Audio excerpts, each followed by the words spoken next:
Good morning प्रशिक्षुओं। DElEd प्रशिक्षु 2019 second semester का इस यूट्यूब चैनल पे हार्दिक स्वागत है। जैसा कि हम पिछली कक्षाओं में सल्तनत काल के बारे में अध्ययन किए थे, अरब में इस्लाम धर्म के उदय के बारे में अध्ययन किए थे, अब हम खिलजी वंश के बारे में अध्ययन करेंगे। जलालुद्दीन फिरोज खिलजी। बलबन की मृत्यु के बाद दिल्ली में कुछ समय के लिए अव्यवस्था फैल गई। सत्ता प्राप्त करने के लिए तुर्क तथा खिलजी अमीरों में प्रयास जारी हो गए। इस संघर्ष में खिलजी सरदार जलालुद्दीन फिरोज सुल्तान बनने में सफल रहा। वह खिलजी वंश का संस्थापक कहलाया। वह दिल्ली सल्तनत का पहला शासक था जिसने सहिष्णुता तथा दंड के नियमों को मानवीय बनाने की नीति पर ध्यान दिया, परंतु लोगों ने इस नीति की उसकी कमजोरी समझा। इससे जगह जगह विद्रोह होने लगे। सुल्तान का भतीजा अलाउद्दीन जो कड़ा वर्तमान में इलाहाबाद एवं अवध का इक़्तादार तथा रक्षा मंत्री था, देवगिरी पर आक्रमण करने के लिए स्वयं निकला। वहां उसे विजय के साथ साथ अपार धन मिला। सुल्तान अपने भतीजे अलाउद्दीन के इस अभियान की सफलता के कारण उससे मिलने कड़ा की ओर चल पड़ा, पर कड़ा में सुल्तान की हत्या उसके भतीजे द्वारा कर दी गई। जलालुद्दीन की मृत्यु के पश्चात उसकी उदार नीति को त्याग कर अलाउद्दीन ने 1296 में सिंहासन प्राप्त किया। अलाउद्दीन को शासन के मामले में धर्म गुरुओं का दखल पसंद नहीं था, इसलिए वह शासन संबंधी नियम बनाने और उन्हें लागू करने में उनकी बातों को नहीं मानता था। सैनिक सुधार। अलाउद्दीन खिलजी की विजयों का श्रेय उसकी सुसंगठित सेना को था। अलाउद्दीन ने एक विशाल अस्थायी सेना का संगठन किया। उसकी सेना में 4,75,000 सैनिक थे। सैनिकों की नियुक्ति उनकी घुड़सवारी, शस्त्र चलाने की योग्यताओं के आधार पर की जाती थी। सैनिकों के हुलिया का पूरा विवरण रखा जाता था। सैनिकों को नगद वेतन देने की प्रणाली अपनाई गई और घोड़ों पर दाग लगाने की व्यवस्था प्रारंभ की गई। अपने विस्तृत साम्राज्य को सुरक्षा के लिए उसने अनेक नए किलों का निर्माण कराया तथा पुराने किलों की मरम्मत कराया। इन किलों की रसद आपूर्ति की भी पूरी व्यवस्था की गई। सुल्तान बनने के पश्चात अलाउद्दीन ने अपने साम्राज्य का विस्तार करना चाहा। इस उद्देश्य को पूरा करने के लिए उसने गुजरात, रणथंभौर, चित्तौड़, उज्जैन, मांडू, धार तथा चंदेरी के राजपूत राजाओं को हराकर उनके राज्यों पर अधिकार कर लिया।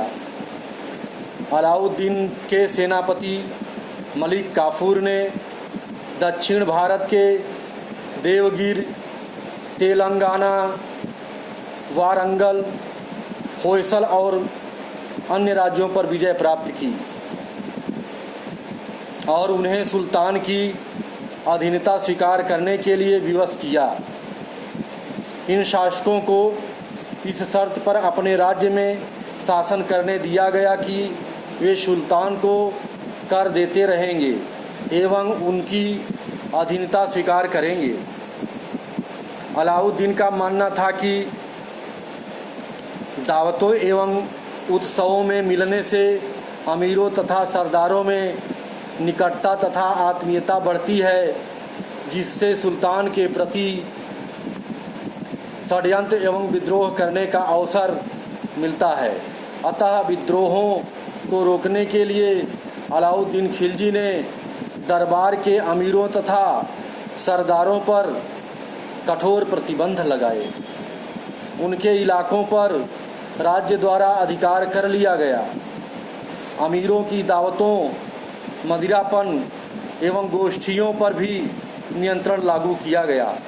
सुल्तान की पूर्व आज्ञा के बिना अमीर सामाजिक समारोहों का आयोजन नहीं कर सकते थे। गुप्तचर सदैव उन पर नज़र भी रखती थी। इन प्रतिबंधों से सरदार और अमीर भयभीत रहते थे।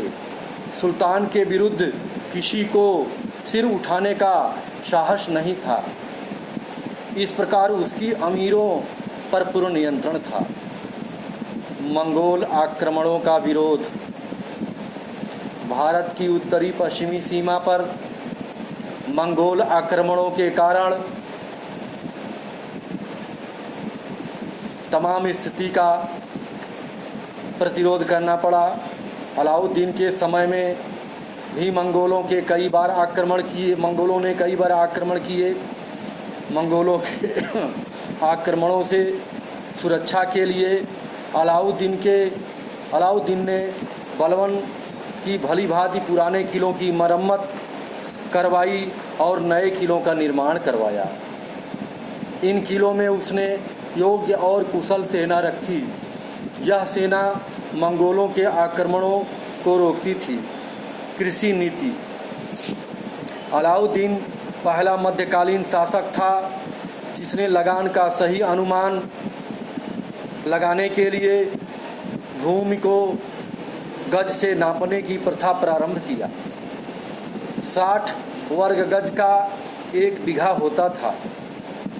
खराज यानी लगान पैसों में नहीं बल्कि अनाज के रूप में वसूल किया जाता था ताकि नगरों को पर्याप्त मात्रा में खाद्यान्न पहुंचाया जा सके। बाजार नियंत्रण। अलाउद्दीन को मंगोल आक्रमण से राज्य की सुरक्षा तथा सल्तनत विस्तार के लिए एक बड़ी सेना रखना आवश्यक था। इन सैनिकों को उनकी आवश्यकताओं के अनुसार वेतन देने में खजाना खाली हो जाता था। अतः उसने कम वेतन में सैनिकों को खर्च चलाने के लिए बाजार नियंत्रण लागू किया। उसने दैनिक आवश्यकताओं की वस्तुओं के मूल्य निश्चित कर दिए जिससे निश्चित वेतन पाने वाले सैनिक भी अपना निर्वाह कर सके।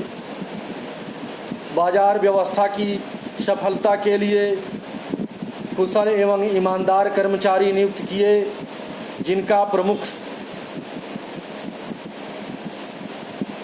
शाहना अधीक्षक कहलाता था जो व्यापारियों पर नियंत्रण रखता था।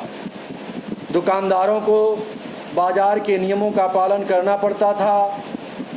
यदि कोई दुकानदार वस्तुओं की कीमत अधिक लेता या नाप तौल में कम देता तो उसे कठोर दंड दिया जाता था।